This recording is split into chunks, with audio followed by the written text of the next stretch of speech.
हमारे साथ इस समय बातचीत करने के लिए जुड़ चुके हैं नेशनल कॉन्फ्रेंस के वरिष्ठ नेता शेख बशीर अहमद। शेख साहब, सबसे पहले आज तक से बातचीत करने के लिए बहुत बहुत धन्यवाद। शेख साहब, कांग्रेस पार्टी के वरिष्ठ नेता सुशील कुमार शिंदे, जो कि देश के पूर्व गृह मंत्री हैं, महाराष्ट्र के पूर्व मुख्यमंत्री भी हैं, मोर्चन में बोल रहे थे और उन्होंने अपने संबोधन में ये कहा कि उनके एक मित्र है जिन्होंने उन्हें सलाह दी थी जब वो खुद स्वयं देश के गृह मंत्री थे, सुशील कुमार शिंदे। उनके एक मित्र ने उन्हें सलाह दी थी कि वो कश्मीर जाएं, लाल चौक जाएं, लोगों से मिले और उससे एक अच्छा संदेश जाएगा। उन्होंने कहा कि बतौर गृह मंत्री वो कश्मीर गए, वो लाल चौक गए, वो वहाँ श्रीनगर के कुछ इलाकों में गए, लोगों से संवाद किया और उन्होंने कहा कि उन्होंने लाल चौक में भी भाषण दिया। बोला वो कश्मीर तो बेशक गए लेकिन अंदर से मन में उनको काफ़ी डर लग रहा था, वो काफ़ी भयभीत थे। क्या कहेंगे आप? जी, जम्मू कश्मीर गुज़श्ता 35 साल से मिलिटेंसी से झुलस रहा है और मुझे याद है सुशील कुमार शिंदे जी होम मिनिस्टर रहे एक ज़माने में और उसके साथ वो महाराष्ट्र के भी होम मिनिस्टर रहे। इंडिया के अंदर सबसे बड़ी अच्छी बात जो है वो ये है कि डेमोक्रेसी जो है वो ज़िंदा है। तो मुश्किल दौर भी आए, मुश्किल दौर से निकलना भी सीखा। गृह मंत्री जी, जो फार्मर गृह मंत्री जी ने अपना तजर्बा बयान किया कि वो अपने कार्यकाल में होम मिनिस्टर के तौर पे कश्मीर में आए और उन्होंने खिताब भी किया लेकिन उनको डर था और इसमें कोई शक नहीं है। नेशनल कॉन्फ्रेंस ने 1996 में जब इलेक्शन लड़ने का फ़ैसला किया तो बहुत बड़ा मुश्किल फ़ैसला था। उस वक़्त हर एक आदमी जो है वो इतना डरा हुआ था, कोई हिम्मत नहीं करता था कि पॉलिटिकल प्रोसेस शुरू किया जाए जम्मू कश्मीर में। लेकिन उस वक़्त की लीडरशिप, प्राइम मिनिस्टर देवगौड़ा साहब या उनकी जो टीम थी, उन्होंने फ़ारूक साहब को तैयार किया कि आप आगे चलिए, हम आपके साथ हैं। बदकिस्मती की बात है कि जब फ़ारूक साहब ने, मुझे याद है कि इसी शेर कश्मीर भवन में फ़ारूक साहब ने 3 दिन अपने साथियों से मशवरा किया और बहुत सारे साथी डरे हुए थे और फ़ारूक साहब ने आखिर पे कहा कि भाई मैं इंतज़ार नहीं कर सकता कि जब तक आखिरी बंदूक यहाँ रहेगी तो फिर हम शुरू हो जाएंगे, हमको चलना पड़ेगा, हमको कुर्बानी देनी पड़ेगी और चल पड़े। वो जो डिसीजन था बहुत ही सख्त डिसीजन था, लेकिन चले और लोगों के अंदर भी कॉन्फिडेंस बहाल हुआ और 2002 में फिर बीजेपी भी ज़िंदा हो गई, पीडीपी भी ज़िंदा हो गई।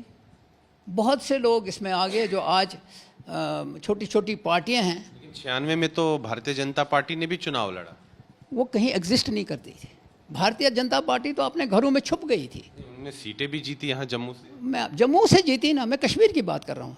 जम्मू में तो आज भी कोई प्रॉब्लम नहीं है। पिछले 2-3 महीनों से बड़ी मुश्किल दौर में वो तो बीजेपी का जो हर तीसरा बंदा जो है 5-5 पुलिस वाले इकट्ठे लेके चल रहा है। आज भी नेशनल कॉन्फ्रेंस ही कुर्बानी दे रही है। लेकिन ये जो बात कही है देश के पूर्व गृह मंत्री सुशील कुमार शिंदे ने, ये उस समय की बात की है जब यूपीए की सरकार थी, डॉक्टर मनमोहन सिंह प्रधानमंत्री थे। मैं आपको बताता हूँ, मैं बात कर रहा हूँ बिल्कुल मनमोहन जी का था, वो खुद होम मिनिस्टर था। अगर वो ये कहता है कि मैं इतना डरा हुआ, तो अंदाज़ा किया जा सकता था कि वो तो एक दिन के लिए आए, वो कहीं खिताब भी किया, डरे, लेकिन जो लोग वहाँ रह रहे थे उनको तो मुबारकबाद देना चाहिए कि वो किन हालात में जिए। नेशनल कॉन्फ्रेंस ने किस तरह मुकाबला किया, ये तो दाद देनी चाहिए ना। लेकिन जो सुशील कुमार शिंदे जी ने जो बयान दिया, आपको क्या लगता है कि सही बयान है? उनको डर सच में लग रहा होगा उस समय, हालात वैसे थे? इसका तो वही जवाब दे सकते हैं कि वाकई सच्चा डर था या झूठा था। लेकिन मैं ये कह सकता हूँ कि मुश्किल हालात थे। 95 से लेकर 96 तक बहुत बुरी हालत थी कश्मीर में। लेकिन नेशनल कॉन्फ्रेंस को मैं कहता हूँ कि मेरे जो साथी हैं, हमारे नेशनल कॉन्फ्रेंस के जो साथी हैं, अनगिनत साथी हैं जिन्होंने कुर्बानी दी। पहला टारगेट वहाँ मोहम्मद यूसुफ हलवाई हुआ, हमारा ब्लॉक प्रेसिडेंट। उसके बाद एक लाइन लग गई नेशनल कॉन्फ्रेंस के लोगों को जिन्होंने कुर्बानी दी, मगर फिर भी वो खड़े रहे, आज भी खड़े हैं। कुर्बानी दे के ही हम खड़े हैं। उसके बावजूद बीजेपी वाले हमको कहते हैं आप हिंदुस्तानी हैं कि नहीं हैं। शेख साहब, जो सुशील कुमार शिंदे जी ने जो ये बयान दिया है, अब बीजेपी कह रही है देखिए एक वो दौर था यूपीए का दौर जब देश के गृह मंत्री को भी कश्मीर जाने से डर लग रहा था, देश के गृह मंत्री को भी श्रीनगर में जाने से डर लग रहा था, और आज स्थिति ऐसी हो गई है कि देश से कोई भी व्यक्ति कश्मीर जाता है, लाल चौक जाता है, सेल्फी वो खींचते हैं, फ़ोटोज़ खींचते हैं, किसी के मन में आज कोई डर नहीं, भय नहीं, आराम से वो घूमते हैं। देर रात तक वहाँ पर श्रीनगर में चहल पहल रहती है, बाज़ारों में, होटल्स में। तो उन्होंने कहा कि एक वो कश्मीर था यूपीए के समय का और ये कश्मीर है मोदी सरकार के समय का। बीजेपी कह रही है देखिए परिवर्तन क्या हुआ है, आज डर भय खौफ का माहौल खत्म हो चुका है। इसका जवाब मैं एलजी साहब से कहूँगा कि एलजी साहब जब चलते हैं तो कितनी गाड़ियाँ आगे हैं कितनी पीछे हैं, जितने भी सीनियर लोग हैं वो किस तरह चलते हैं। अगर डर नहीं है तो वो वापस कर दीजिए। लेकिन शेख साहब ये भी तो बात है ना कि श्रीनगर में आज हम देखें तो रात भर चहल पहल रहती है, पर्यटक होते हैं और लाल चौक में घूमते हैं लोग, फोटोज़ खिंचवाते हैं, सेल्फीज़ खिंचवाते हैं, रील्स बनाते हैं। इस चहल पहल को कायम रखने के लिए, इसको बनाने के लिए नेशनल कॉन्फ्रेंस ने सबसे ज़्यादा कुर्बानी दी। और अगर नेशनल कॉन्फ्रेंस कुर्बानी नहीं देती तो आधा कश्मीर जा चुका था उस वक्त। तो आप ये दावा कर रहे हैं कि आज जो कश्मीर में स्थिति, आप कह रहे हैं कि आज जो कश्मीर घाटी में स्थिति सामान्य हुई है उसका बहुत बड़ा श्रेय नेशनल कॉन्फ्रेंस को जाता है। इसलिए कि नेशनल कॉन्फ्रेंस ने अपने अनगिनत साथियों को, मिनिस्टरों को, एमएलएज को गवाया है इस मामले में और कुर्बानी दी है, तब जाके ये छुप गए थे। लेकिन बीजेपी तो कह रही है कि नेशनल कॉन्फ्रेंस के कारण ही कश्मीर घाटी में अलगाववाद, आतंकवाद हुआ। वो नेशनल कॉन्फ्रेंस की ऐसी बयानबाजी होती थी जो कि पत्थर बाजों के पक्ष में होती थी, अलगाववादियों के पक्ष में होती थी। तब बीजेपी अपोजिशन में थी, अपोजिशन वही काम करती थी जो ये बाकी काम कर रहे हैं।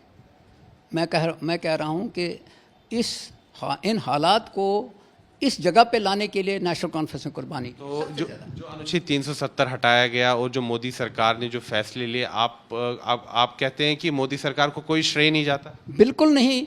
मोदी सरकार ने लोगों को मेजॉरिटी के नाम पे दबाया, 370 हटाया और मैं दावे से कह सकता हूं कि 370-35 से इस बीमारी की जड़ नहीं है। इस बीमारी की जड़ को ढूंढने के लिए बीजेपी बहुत सी चीज़ें छुपा रही हैं। रियासत को 2 हिस्सों में तकसीम किया, तोड़ना वो जानते हैं, जोड़ना नहीं जानते हैं। आप किसी को जेल में भी रख सकते हैं लेकिन उसके आइडिया को आप जेल में नहीं रख सकते। तो शेख बशीर साहब मुझे एक चीज़ बताइए, जो सुशील कुमार शिंदे जी का ये बयान आया है, ये उस समय आया है जब जम्मू कश्मीर में अब विधानसभा के चुनाव होने। क्या लगता है आपको कि इस प्रकार का बयान इस समय क्यों आया? वाली बात है, ये उसी को मालूम होगा उसने किस कॉन्टेक्स्ट में ये बात की है, क्या हुआ है। लेकिन मैं ये समझता हूँ कि इसमें कोई शक नहीं है कि आज एक तब्दीली है। लेकिन इसमें अगर बीजेपी कहती है तो बीजेपी को मैं कहूँगा कि बीजेपी ने इस जम्मू कश्मीर की जो तबाही की है, आने वाला वक्त बताएगा। जम्मू कश्मीर के नौजवान, जम्मू कश्मीर के वोटरों ने भी बीजेपी भरोसा किया 2014 में, जब उन्होंने कहा अच्छे दिन आएंगे, जब उन्होंने कहा हम नौकरियां देंगे, जब उन्होंने कहा कि हम जनाब दूध की नहरें यहाँ चलेंगी। तो आज जम्मू कश्मीर वही है जो 2014 में था, कोई चेंज नहीं आई है। बाकी जो आपको लग रहा है तो ये कंटिन्यूस प्रोसेस है, ये हर ज़माने में होता है। सड़कें बनती जा रही हैं, फ्लाईओवर भी बन रहे हैं। ये जो आपको जम्मू में सुशील कुमार शिंदे जी ने जो बात बोली, आप उससे सहमत है कि उस समय हालात काफ़ी ज़्यादा ख़राब थे और सच में उस समय डर लगता था? मैं मान के चलता हूँ कि 1990 से लेकर 1995 तक बुरी हालत थी। बल्कि हम ये यूपीए का समय की बात कर रहे हैं। यूपीए का समय भी वही था। अगर 2004 से 2014 की 35 साल हो गए ना, इसमें अगर 2 साल या 3 साल कुछ उनका भी था दौर, 6 साल रहे हैं मनमोहन सिंह जी। लेकिन मैं मनमोहन सिंह जी को क्रेडिट देना चाहता हूँ। मनमोहन सिंह ने जम्मू कश्मीर में ही नहीं बल्कि पूरे इंडिया की इकानमी को बचाया है। मनमोहन सिंह जी को आज जो मनमोहन सिंह जी आज भी है ना, वो इकोनॉमिस्ट थे, वो इनकी तरह अनपढ़ नहीं थे, वो इनकी तरह यानी दबाव में धौंस में नहीं काम कर रहे थे, डंडे के ज़ोर पे हुकूमत नहीं करते थे। उन्होंने अपनी इस मुल्क की इकानमी को जो 2014 में खड़ा किया, बीजेपी ने उसी में जाके हुकूमत की है। आज जम्मू कश्मीर के अंदर ही नहीं पूरे इंडिया के अंदर देखिए कि नौकरियों का क्या हाल है। महंगाई मैं आपको बताता हूँ, 2014 में इन्होंने गैस सिलेंडर नहीं उठाए, ये नहीं कहा कि डीजल और पेट्रोल की कीमत ज़्यादा है, तो आज ये आसमान को नहीं छू रहे हैं, तो उसका जवाब क्यों नहीं देते हैं? मिलिटेंसी जम्मू कश्मीर में आज भी है, लेकिन वो इम्पैक्ट नहीं है, मैं मान के चलता हूँ।